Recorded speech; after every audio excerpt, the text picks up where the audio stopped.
Good morning to you all. Good morning. हाँ हाँ, good morning good morning. कैसे हैं आप लोग?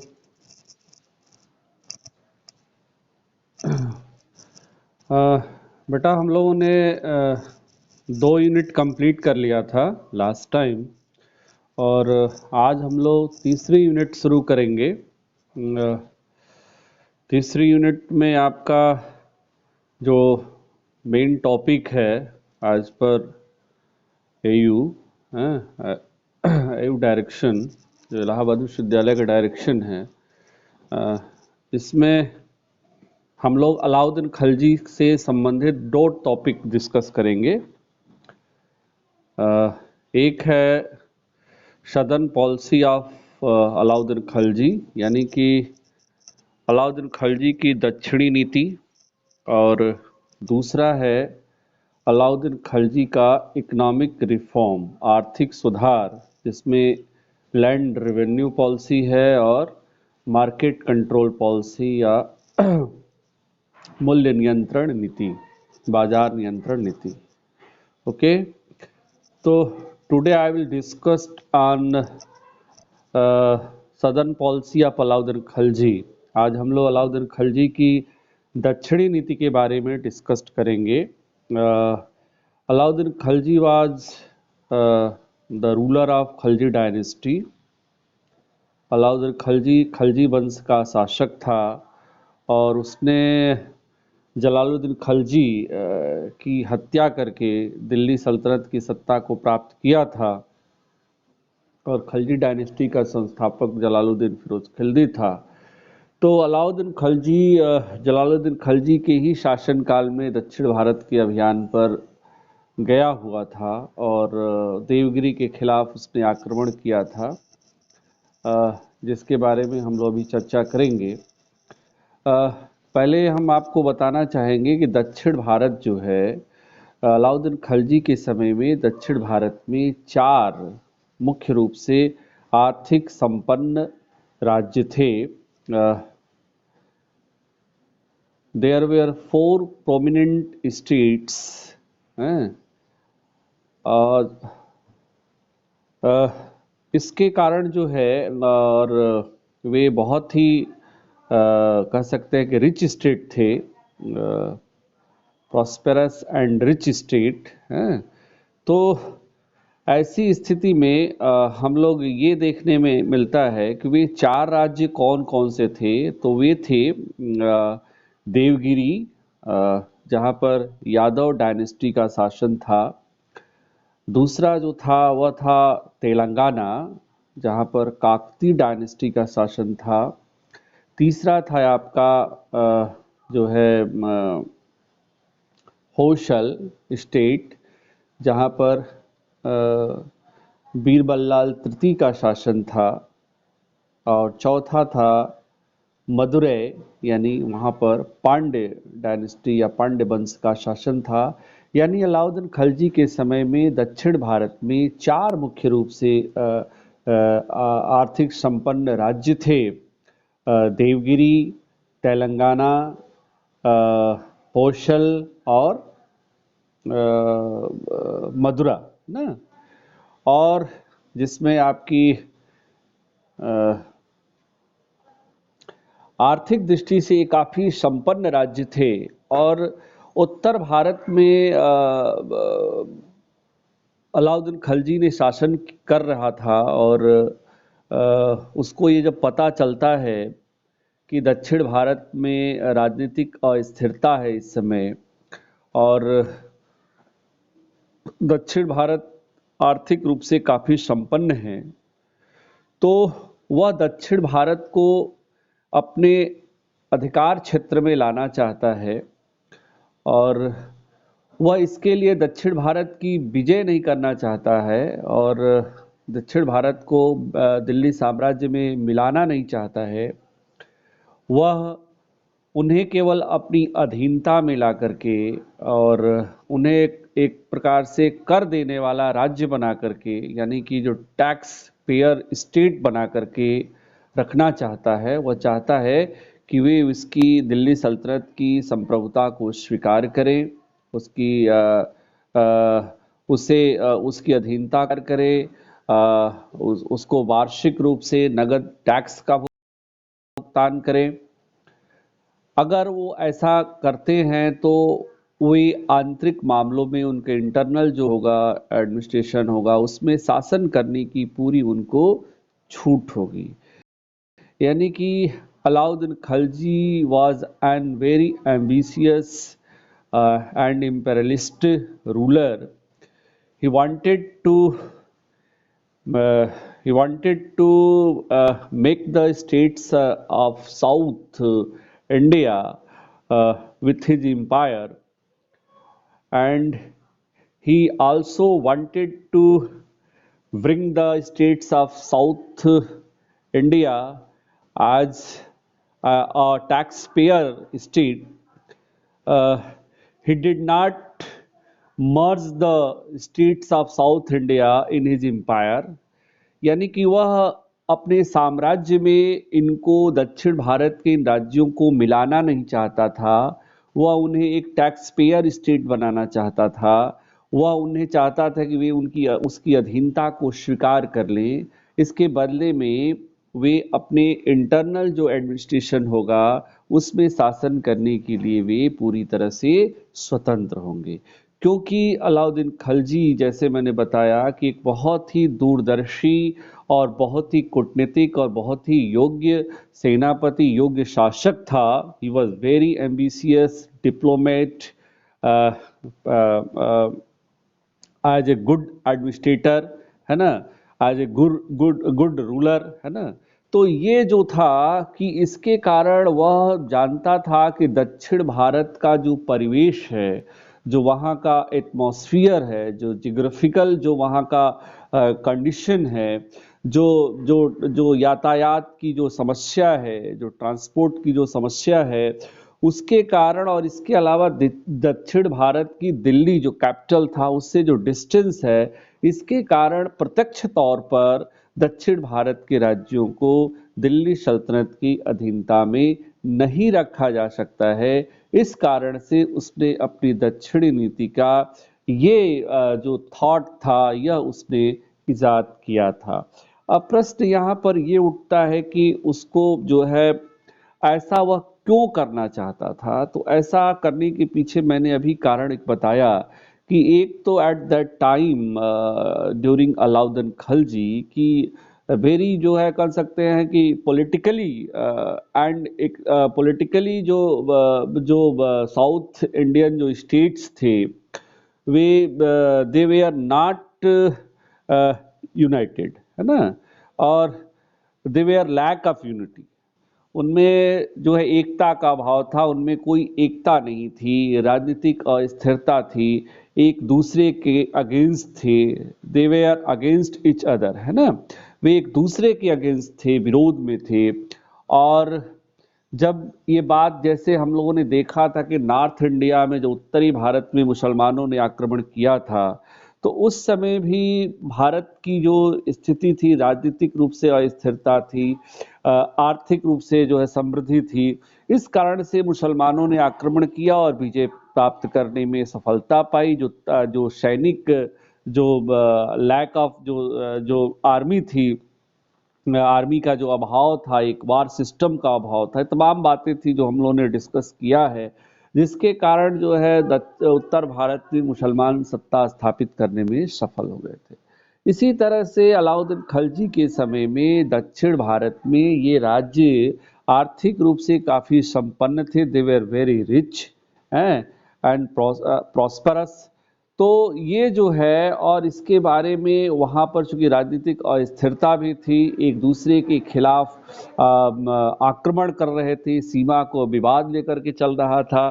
तो और अलाउद्दीन खिलजी ने इसके बारे में जो है साउथ जो इंडिया के बारे में जो तमाम जो हिस्टोरियंस जो ट्रेवलर्स थे, जो हिस्टोरियंस थे, उन्होंने उसके बारे में ऐसे कि फारस से, पर्शिया से जो आपका अब्दुल रज़ाक जो आता है और वो विवरण देता है कि वहाँ के खेत हरे भरे हैं और जो राजाओं की जो तहखाना है, जो लॉकर कह सकते हैं, वह सोने के जो है भंडार से भरा हुआ है, स्वर्ण भंडार से भरा हुआ है, गोल्ड है उससे भरा हुआ है। इसी तरह से मार्को पोलो जो चीनी यात्री था, वह लिखता है कि जो है माबर जो मदुरा है, वहां पर जो सिप मोती है वह एकत्रित किए जाते थे और राजा की आज्ञा के बिना वहां के मोती यानी सिप जो थे वे निर्यात यानी विदेश नहीं भेजे जाते थे। इसी तरह से जो प्राइमरी सोर्सेज हैं उनमें भी दक्षिण भारत के राज्यों की आर्थिक समृद्धि के वृतांत जो है विवरण डिटेल्स हमें मिलते हैं। फरिश्ता हु रोट तारीख फरिश्ता, ही वॉज वेरी प्रोमिनेंट हिस्टोरियन, और वह लिखता है कि दक्षिण में गरीब से गरीब लोग जो है वे सोने के आभूषण पहनते थे और सोने चांदी के बर्तनों में खाना खाते थे। ये सारी बातें जो है अलाउद्दीन खिलजी को पता थी, क्योंकि वह इसके माध्यम से जो खलजी डायनेस्टी की अर्थव्यवस्था को सुदृढ़ करना चाहता था, एक विशाल अस्थाई सेना भी रखना चाहता था और अपने साम्राज्य को एक्सपेंड करना चाहता था पूरे नॉर्थ इंडिया में और दक्षिण इंडिया में, यहाँ तक कि वह सिकंदर ईशानी की उपाधि भी धारण किया था, क्योंकि वह सिकंदर महान की तरफ परिकल्पना करता था कि दिल्ली सल्तनत से बाहर यानी भारत से बाहर के क्षेत्रों पर भी हमें अधिकार करना है, अपने साम्राज्य का विस्तार करना है। लेकिन वो दिल्ली के कोतवाल के कहने पर उसने ऐसा करने के बारे में परित्याग विचार त्याग दिया और ये कहा कि इंडिया के ही जो स्टेट्स हैं उनको ही आप अपने अधीनता में लाइए और दिल्ली सल्तनत को इस्टेब्लिश करिए। तो ये कारण थे जिसके कारण अलाउद्दीन खिलजी ने दक्षिण भारत पर जो है अपनी एक पॉलिसी, अपनी एक नीति तैयार करी और उसकी यह पॉलिसी यही थी कि वह दक्षिण भारत के राज्यों पर प्रत्यक्ष शासन नहीं करना चाहता था, यानी डायरेक्ट एडमिनिस्ट्रेशन नहीं करना चाहता था और न ही उन राज्यों को दिल्ली सल्तनत के साम्राज्य में मिलाना चाहता था। वह सिर्फ ये चाहता था कि वे उसकी जो सब्जेक्शन है, जो अधीनता है, कि वो उसके एक्सेप्ट कर ले और दिल्ली सल्तनत को वार्षिक जो है खराज यानी जो टैक्स है उसका भुगतान करे। तो ये उसने इम्प्लीमेंट करने की कोशिश की। दक्षिण भारत के जो राज्य थे मूलतः देवगिरी, तेलंगाना, होशल और मदुरा। ठीक है बेटा, यहां तक क्लियर हुआ आपको?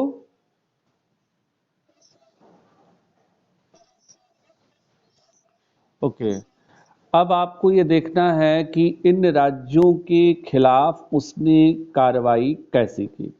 इस दृष्टि से उसने चूंकि Alauddin Khilji was the commander of Jalaluddin Firoz Khilji और उसने जलालुद्दीन फिरोज खिलजी के समय में सेनापति के रूप में काम किया था, इसलिए उसका जो अंतिम आक्रमण था जलालुद्दीन खिलजी के समय में वह 1296 ईस्वी में 1296 में देवगिरी के खिलाफ था, जहां पर उस समय जो है Ramchandra Dev was the ruler of Devagiri at the time of Jalaluddin Khilji.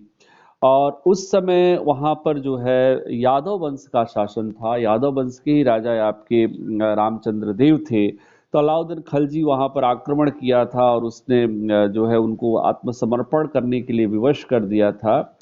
तो उस समय उन्होंने दिल्ली सल्तनत को की अधीनता स्वीकार कर ली थी और वार्षिक खराज भी देने का निर्णय लिया था। और दक्षिण भारत उस स्टेट पर आक्रमण के बाद जो है अलाउद्दीन खिलजी को इतनी अधिक मात्रा में धन संपदा प्राप्त हुई थी, सोने चांदी स्वर्ण जो है हीरे प्राप्त हुए थे, कि कहा जाता है कि बर्नी जैसा कहता है कि उसके द्वारा इतनी अधिक संपदा में जो है खरास नहीं खराज होता है, खिराज होता है ना, जिसका मतलब हमने अभी बताया टैक्स होता है, करद है ना। खिराज भूमि कर होता है, यहाँ पर अब करद की बात बोल रहे हैं बेटा। टैक्स पेयर स्टेट है ना, टैक्स पेइंग स्टेट जिसको कह सकते हैं। कर देने वाला राज्य है ना, खिराज, हर समय जो है उनको वार्षिक जो है राजस्व का भुगतान वो करेंगे। ओके।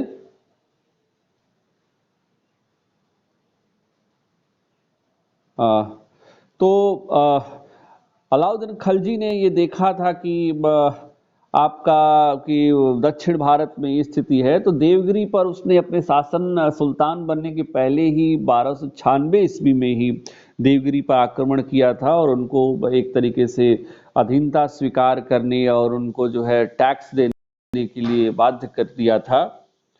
लेकिन कुछ समय के बाद जब वो शासन सुल्तान बनता है तो देखता है कि जो ये पॉलिसी बनाता है उसके अंदर उसकी पॉलिसी यही है कि जो भी दक्षिण भारत के राज्य है उनको ये हमें प्रयास करना है कि उनको एक उनके साथ एक संधि करके, एक ट्रीटी करके उनको जो है अपना मित्र बनाना है, उनसे धन संपदा भी स्वीकार करना है और उन्हें अपनी अधीनता स्वीकार कराना है। बदले में उनको उनका आंतरिक राज्य प्रशासन देना है और जो है स्वतंत्रता शासन करने के लिए प्रदान करनी है, यानी दिल्ली सल्तनत जो है हमें वहां पर डायरेक्ट शासन नहीं करना है।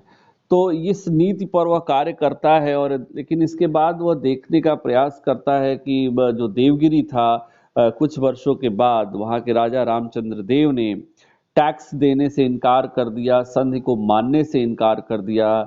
तो इससे अलाउद्दीन खलजी नाराज होता है और उसने अपने सेनापति मलिक काफूर और जफर खां को यह आदेश देता है कि वह देवगिरी के खिलाफ कार्रवाई करें। मलिक काफूर जो है देवगिरी पर आक्रमण करता है 1307 ईस्वी में और एक बार पुनः जो है जिस समय वो आक्रमण करता है उसकी जो उसका जो पुत्र था सिंघड़ देव या शंकर देव, वह जो है वहाँ देवगिरी की आर्मी को लेकर के दूसरे दक्षिण भारत के अभियान पर निकला हुआ था, दक्षिण राज्यों के खिलाफ लड़ाई लड़ने के लिए।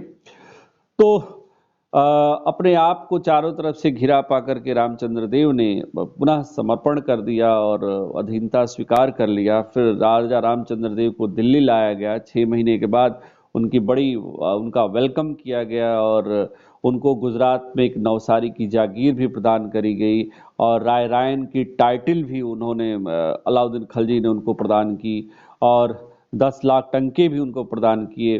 तो इससे वह खुश हुआ और उसके बाद इनको जो है भेज दिया गया आपका वापस देवगिरी।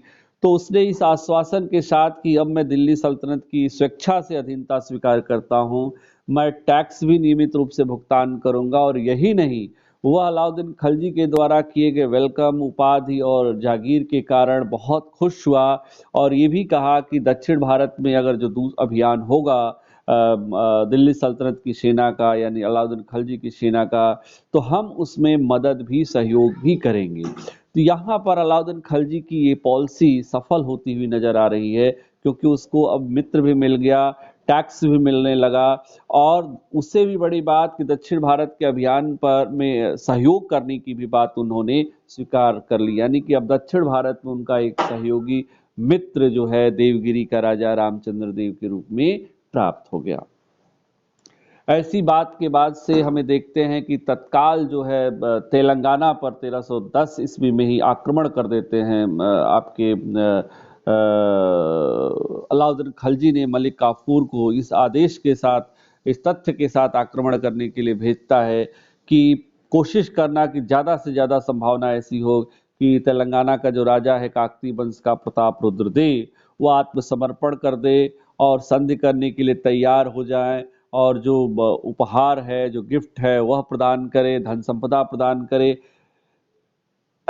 ये आपकी पहली प्राथमिकता होनी चाहिए, ये आदेश देता। अगर वह ऐसा नहीं करता है तब उसके राज्य पर आपको विजय प्राप्त करनी है और उसके लिए प्रयास करना है, लेकिन वह उपदेश निर्देश पहले ही देता है कि इस नीति को आपको फॉलो करना है।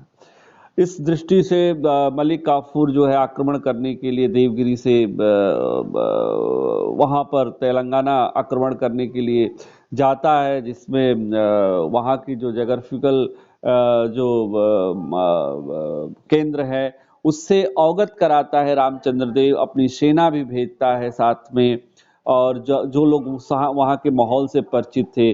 तो ये एक बहुत बड़ी बात थी कि यहाँ पर रामचंद्र देव शर्त के अनुसार स्वेच्छा से अपनी सेनाओं का समर्थन प्रदान करता है। और प्रताप रुद्रदेव जब देखता है कि देवगिरी जैसा महत्वपूर्ण राज्य उसकी अधीनता स्वीकार कर लिया, तो हमारी क्या विशात है, तो वह जो है डर जाता है और उसके सामने समर्पण कर देता, अपनी प्रतिमूर्ति जो है भेजता है, जो स्वर्ण की होती है, सोने चांदी जवाहरात जो भी हो सकता है, डायमंड, वो उपहार में गिफ्ट में मिलते हैं और एक प्रकार से वह भी अधीनता स्वीकार कर लेता है। और इस अधीनता के साथ की जो है हम टैक्स भी जो है नियमित रूप से वार्षिक एनुअली पेड करेंगे। साथ ही में जो है अगर दक्षिण भारत में अभियान होता है तो उसमें हम सैनिक सेना के साथ अपना सहयोग भी प्रदान करेंगे। तो यह एक बहुत बड़ा अचीवमेंट था अलाउद्दीन खिलजी का। यहाँ भी वह अपनी इस नीति में सफल होता हुआ दिखाई पड़ता है। उसके बाद अब उसका रामचंद्र देव प्रताप रुद्रदेव के रूप में दो उसके मित्र उसके दक्षिण भारत में प्राप्त हो जाते हैं, मिल जाते हैं। इसके बाद हम लोग देखते हैं कि जो है होशल जो डायनेस्टी थी, जहां पर शासन था बीरबल तृतीय का, उस पर आक्रमण करने के लिए आदेश देता है अलाउद्दीन खिलजी। और फिर आक्रमण जब होता है तो उस आक्रमण में बीरबल तृतीय के खिलाफ प्रताप रुद्रदेव भी सहयोग करता है। तो बिना किसी युद्ध के जो है कह सकते हैं कि बीरबल तृतीय ने भी समर्पण कर दिया, अधीनता स्वीकार कर ली और वार्षिक खिराज यानी कर देने का आश्वासन दिया। तो ये एक बहुत बड़ी बात हम लोग यहाँ पर देख रहे हैं जो अलाउद्दीन खिलजी के समय में हमें दिखाई पड़ रही है। दूसरी बात जो हमें देखते हैं कि ये जो है आपका द्वार समुद्र पर जब आक्रमण होता है तो ये जो है आगे चल करके ये इसने भी, अभी देखिए कितनी बड़ी बात है कि आगे चल करके बीरबल ने मलिक काफूर की सहायता की द्वार समुद्र के खिलाफ। उसके बाद से हमें देखते हैं कि रामचंद्र देव ने तेलंगाना के खिलाफ सहयोग किया। यानी कि दक्षिण भारत के जो स्टेट अब तक दिल्ली सल्तनत की अधीनता में नहीं लाए जा सके थे, Alauddin Khilji was the first Muslim ruler. He wanted to make the states of South India in his empire. He wanted to bring the states of South India as a taxpayer, है ना, स्टेट। तो ये एक बहुत बड़ी बात थी कि इसमें वह सफल होता हुआ हमें दिखाई पड़ रहा है। इसके अलावा जो इसके बाद का अभियान जो होता है मावर, जो मदुरै की बात हम लोग कहते हैं, जो भी 1311 में होता है। मदुरा में एक्चुअल में दो भाई शासन कर रहे थे, दोनों के बीच विवाद था। पांडे वंश का शासन था, पांडे डायनेस्टी का, सुंदर पांडे और वीर पांडे। तो जिसमें सुंदर पांडे जो है ने सत्ता कब्जा कर ली थी, वीर पांडे ने कब्जा कर लिया था। तो सुंदर पांडे ने उसके खिलाफ कार्रवाई करने के लिए अलाउद्दीन खिलजी से सहयोग मांगा। तत्पश्चात जो है सुंदर पांडे की सहयोग के लिए मलिक काफूर की सेना गई, अलाउद्दीन खिलजी की सेना। लेकिन वह इतना अधिक कह सकते हैं चालाक और योद्धा कह सकते हैं था कि वह मलिक काफूर के हाथों नहीं आया। पूरे राज्य की सीमाओं को जो है खोजबीन की गई, लेकिन वह गिरफ्तार नहीं किया जा सकता। उसकी जब गिरफ्तार नहीं किया जा सका तो जो उसका मूल केंद्र था बीरधूल, उस पर जो है आक्रमण करके लूटपाट की गई। तो मावर के राज्य को संधि करने के लिए, अधीनता स्वीकार करने के लिए विवश तो अलाउद्दीन खिलजी नहीं कर सका, लेकिन आर्थिक जो है संपदा वहां से भी उसको प्राप्त हुई। और अंत में इसके बाद हमें देखते हैं कि जब रामचंद्र देव की डेथ हो जाती है तो एक नया जो है परिवर्तन आता है। देवगिरी पर तीसरी बार आक्रमण करना पड़ता है अलाउद्दीन खिलजी को, जब 1312-13 ईस्वी में। इसमें रामचंद्र देव की डेथ होने के बाद जो उसका लड़का है सिंघड़ देव या शंकर देव, उसने अपने पिता के द्वारा की गई संधि को मानने से इनकार कर देता है और ये कहता है कि न तो मैं दिल्ली सल्तनत की अधीनता स्वीकार करूंगा, न ही कोई वार्षिक खिराज दूंगा यानी टैक्स दूंगा, और जो है न ही सैनिक सहयोग प्रदान करूंगा। जब यह पता चलता है अलाउद्दीन खिलजी को, तो मलिक काफूर के द्वारा जो है शंकर देव के खिलाफ कार्रवाई करने का निर्णय लेता है, और शंकर देव जो है के खिलाफ जो है अलाउद्दीन खिलजी की सेना के साथ युद्ध होता है। उस युद्ध में शंकर देव पराजित होता है और मार दिया जाता है। कुछ समय तक वहां पर मलिक काफूर रुकता है, लेकिन उसके बाद जो है अलाउद्दीन खिलजी के निर्देश पर रामचंद्र देव के ही दामाद जो है हरपाल देव को जो है देवगिरी का प्रशासक बना करके वापस लौट आता है। इस प्रकार से हम ये देखते हैं कि दिल्ली सल्तनत में के द्वारा अलाउद्दीन खिलजी के द्वारा जो प्रयास किया गया अपने साम्राज्य को विस्तृत करने का, उसमें अलाउद्दीन खिलजी सफल होता हुआ दिखाई पड़ता है, और उसकी दक्षिण नीति सफल होती है। जैसा कि बर्निल लिखता है कि दक्षिण से इतनी अधिक मात्रा में संपत्ति प्राप्त हुई थी कि दिल्ली पर अधिकार किए जाने के बाद जो है कभी भी इतना कोष अधिकृत नहीं किया गया था। यही कारण था कि अलाउद्दीन खिलजी ने होयसल राजा बीरबल तृतीय को सहायता के लिए सम्मानित किया। हम लोगों ने देखा रामचंद्र देव को सम्मानित किया गया, और कई लाख टंका मुद्राएं भी उन लोगों को दी गई। यानी कि कह सकते हैं कि जो है अलाउद्दीन खिलजी का जो उसकी दक्षिणी नीति के जो उद्देश्य थे, जो ऑब्जेक्टिव्स थे, जो एम्स थे, उसको प्राप्त करने में वह सफल रहता है। और मदुरा को छोड़ करके दिल्ली सल्तनत दक्षिण के लगभग सभी राज्यों ने उसकी अधीनता को स्वीकार कर लिया। इससे बहुत अधिक मात्रा में दक्षिण भारत से उत्तर भारत जो है संपदा प्राप्त हुई, और सबसे बड़ी बात कि उत्तर और दक्षिण को राजनीतिक एकता के सूत्र में बांधने में अलाउद्दीन खिलजी सफल रहा। अब प्रश्न यह उठता है कि दक्षिणी नीति क्यों सफल हुई। तो पहली बात तो ये कि जैसा हम लोगों ने डिस्कस किया था, राजपूत पराजय के कारण तुर्क सफलता की, उस दृष्टि को ही यहाँ पर आप इम्प्लीमेंट कर सकते हैं कि दक्षिण भारत में राजनीतिक अस्थिरता थी, लैक ऑफ यूनिटी थी, एकता का अभाव था। दे वेयर जो है अगेंस्ट ईच अदर, एक दूसरे के खिलाफ थे। और यही कारण है कि जब हम लोग देखते हैं कि रामचंद्र देव के खिलाफ जब आक्रमण करता है, तो उसका लड़का जो है शंकर देव दूसरे अभियान पर गया होता है। वीर पांड्य वंश के खिलाफ जब आक्रमण करता है, तो वो भी उसका जो है कहीं गया हुआ होता है दूसरी जगह। इसी तरह से हमें देखते हैं कि इसका सबसे बड़ा उदाहरण यह है कि राज्य एक दूसरे के खिलाफ कितने थे कि रामचंद्र देव ने तेलंगाना के खिलाफ सैनिक सहयोग करने का वचन दे दिया, तो तेलंगाना के शासक प्रताप रुद्र देव ने होयसल के खिलाफ जो है सहयोग करने का वचन दे दिया। तो ये था कि इनमें लैक ऑफ यूनिटी थी। अलाउद्दीन खिलजी के जो रणनीति थी, जो उद्देश्य थे, उसको समझ नहीं पाए और यूनाइट होकर के नहीं लड़ पाए। इसके अलावा उनके पास जो आर्मी उनकी थी, वह ट्रेंड तुर्की सेना की तरह नहीं थी, और युद्ध की अभ्यस्त भी इस तरह से नहीं थी जिस मौसम में वे युद्ध कर सकते थे। जैसा कि मार्को पोलो जो इटली का यात्री था, वह लिखता है कि वे अत्यंत ही निम्न स्तर के सैनिक हैं और बड़े ही कट्टर होते थे। वे चावल खाते थे और केवल जो है नियम पूर्वक स्नान करते थे और छुआछूत आदि धर्म का पालन करते थे, है ना। युद्ध करने की अपेक्षा वो स्नान करना और धर्म का पालन करना महत्वपूर्ण मानते थे, और बड़े ही निम्न स्तर के सैनिक थे। ये इटली यात्री जो है मार्को पोलो विवरण देता है। तो और दूसरी बात कि अलाउद्दीन खिलजी इन राज्यों को जीत करके उनको दिल्ली साम्राज्य में मिलाना नहीं चाहता था, दक्षिण की जनता पर प्रत्यक्ष शासन करना नहीं चाहता था, उनको केवल टैक्स पेइंग स्टेट बनाना चाहता था। उसकी यही एकमात्र इच्छा थी कि दक्षिण के राज्य उसकी अधीनता को स्वीकार कर ले, नियमित रूप से कर का भुगतान करे।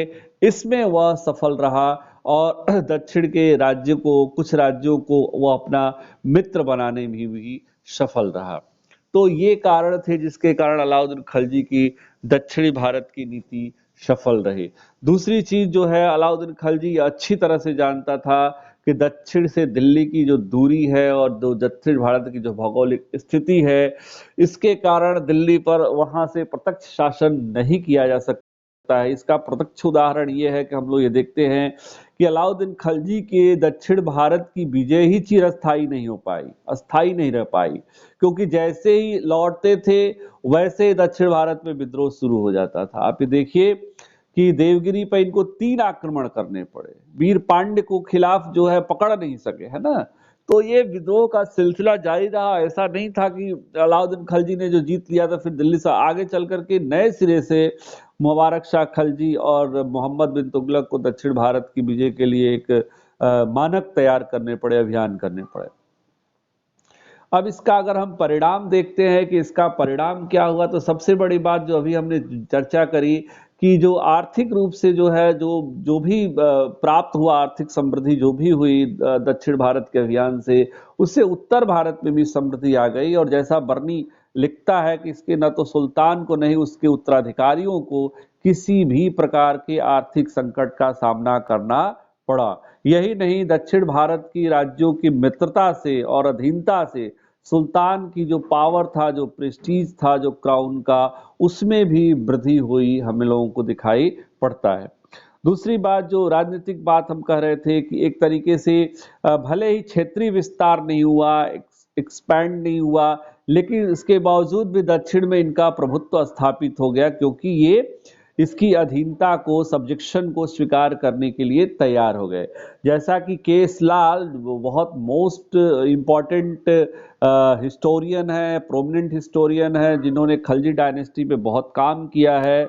केएस लाल, जिन्होंने हिस्ट्री ऑफ खिलजी डायनेस्टी लिखी है, वो लिखते हैं कि देवगिरी के राजा रामचंद्र देव और होयसल राजा बीरबल्लाल जैसे महान राजा दिल्ली आए, उनको सम्मानित किया गया, उनको उनसे कोष लिए गए, इससे उनके साम्राज्य में के गौरव में वृद्धि हुई और सल्तनत का जो फंड था, जो कोष था, वह दक्कन की संपत्ति से पूर्ण हो गया, भर गया। इसके अलावा हम लोग देखते हैं कि दक्षिण भारत अभियान होने से दक्षिण में मुस्लिम पॉपुलेशन में भी वृद्धि हुई, इस्लाम के अनुयायी बढ़े, इसलिए इस्लाम की जो सभ्यता, जो संस्कृति थी, उसका भी प्रचार प्रसार हुआ, क्योंकि दक्षिण भारत में ज़्यादातर हिंदू ही थे और हिंदू सभ्यता संस्कृति का ही वहाँ पर परिचय था। दूसरी बात हम लोग ये देखते हैं कि जो है वहाँ के दक्षिण भारत के लोगों की स्थिति जरूर खराब हुई, क्योंकि आक्रमण होने से जो है इसके आक्रमण जो है खंड आक्रमण होने से उसमें हम लोग ये देखते हैं कि जो है वहां की जनता पर भी टैक्स लगाना पड़ा, क्योंकि टैक्स अधिक ये पेड कर रहे थे। दक्षिण भारत से काफी धन संपदा जो है चली गई थी, जिसका ये परिणाम हुआ कि वहां की जनता पर टैक्स लगाया गया, उसका भार जो है उनको वहन करना पड़ा। दूसरी बात हमें देखते हैं कि जैसा हमने अभी आपको जिक्र किया कि इसका परिणाम ये हुआ कि अस्थाई नहीं रह सका, आक्रमण लगातार होते रहे और देवगिरी पर 3 आक्रमण करना पड़ा, पांड्य पर राज्य पर अधिकार नहीं किया जा सका। तो ये अलाउद्दीन खिलजी का यह डिसीजन बिल्कुल सही था कि दक्षिण के राज्यों पर प्रत्यक्ष शासन नहीं कर सकते हैं, उनको अपनी अधीनता में लाने का हमें प्रयास नहीं करना चाहिए। और यही कारण है कि आगे चल करके जब मोहम्मद बिन तुगलक ने दक्षिण भारत की विजय को प्राप्त करके उन पर प्रत्यक्ष शासन करने की कोशिश करी, तो काफी व्यापक संख्या में रिवोल्ट होता है और न केवल मोहम्मद बिन तुगलक का पतन होता है, उसका डाउनफॉल होता है, बल्कि दिल्ली सल्तनत, तुगलक डायनेस्टी का भी डाउनफॉल शुरू हो जाता है। तो इस तरह से मैं ये बताना चाहूँगा कि अलाउद्दीन खिलजी के समय में 4 मुख्य राज्य थे, देवगिरी, तेलंगाना, होयसल और पांड्य, और इन 4 राज्यों पर वह अधिकार करना नहीं चाहता था, वह अधीनता में लाना चाहता था, उनको टैक्स पेइंग स्टेट बनाना चाहता था, उन पर डायरेक्ट शासन नहीं करना चाहता था। इसमें वह काफ़ी हद तक सफल रहा, उसे आर्थिक समृद्धि भी प्राप्त हुई, दक्षिण के राज्य उसके मित्र राज्य भी बन गए, और जो है उसका एक जो सम्मान था, जो समृद्धि थी ताज की, उसमें भी वृद्धि होती हुई दिखाई पड़ती है। ठीक है बेटा। आपको समझ में आया? आपका लेक्चर कंप्लीट हो गया। अगर कुछ ना समझ में आया हो तो आप पूछ सकती हैं।